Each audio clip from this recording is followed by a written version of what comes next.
Dali rin yung start, sir. Dili mo patay-patay na ini biyahe. Start na ito, ha. So pagdagan ron, magkalago. Agoy. Hard start mo na jud ganda.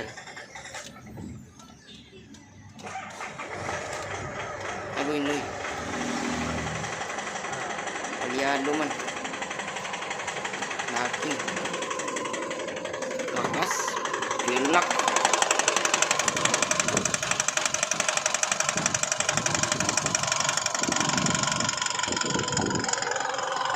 Ayun, medyo tumilo. Umayos na din na.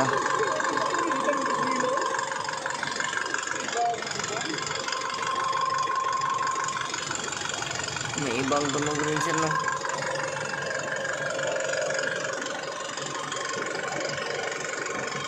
Tara, scan natin. Tingnan natin kung ano yung trouble code nito. Check engine. So 3.0 Altera 4GG1. Ito, red codes tayo. Unang-una, not present exhaust gas recirculation, sensor circuit low voltage. So lumabas, present rin yung 5 volts reference supply. Tapos accelerator pedal, dalawang code. Tapos isa yung camshaft position sensor, no signal pulse. Kaya pala hard starting. Lalo na itong 5 volts reference. Supply voltage to ng mga sensor eh. So ito yung may problema eh. So try natin munang i-clear yung codes. Yes. Kasi ka rin anak ng mga gombos, di na mandar. Maglisod na. Camshaft mong good nga problem.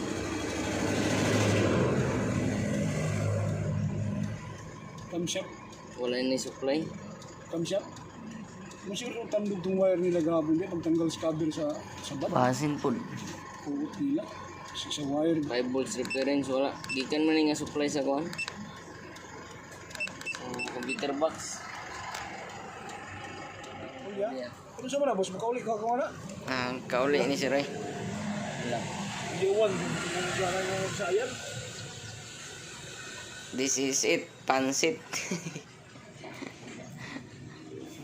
Wiring problem to. Ako ta natin pa. Servisingan kita na ba? Ito, baka nagalaw to kahapon sir sa nagtrabaho. Sa leaking. Itong sa camshaft. Saka itong wiring dito sa harness. So, insulate lang natin to. Electrical tape. Tapos, i-pry yung iba para hindi dumikit sa ground. At hindi magdikit-dikit. So, yun muna ang gagawin natin. So, after natin ma-insulate yung wiring, na-retape natin. Try natin i-start. Ito, medyo umokay yung pero may check engine pa rin. So, isa na lang yung naiiwan na active na trouble. Yung tatlo, not present na po. So, try natin i-clear codes muna. Then, so, clear. Okay. Red ulit. Red codes. Yun. Present. 5 volts reference circuit 2. So, ito yung hard trouble. Kailangan natin to mag-wire to wire. At i-check yung voltage na galing sa ECU.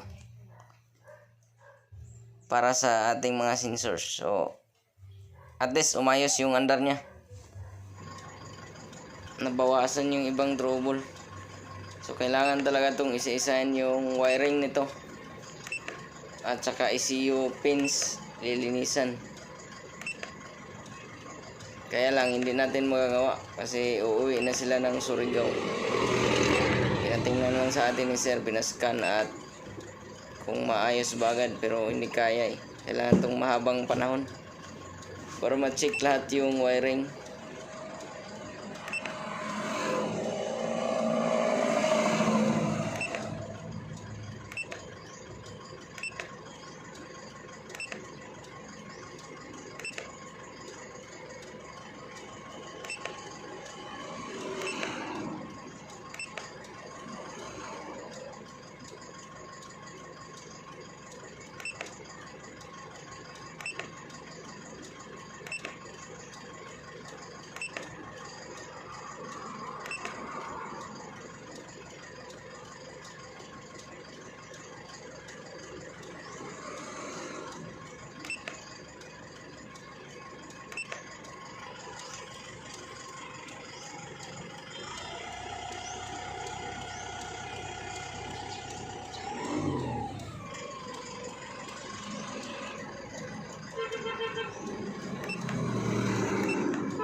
Tako.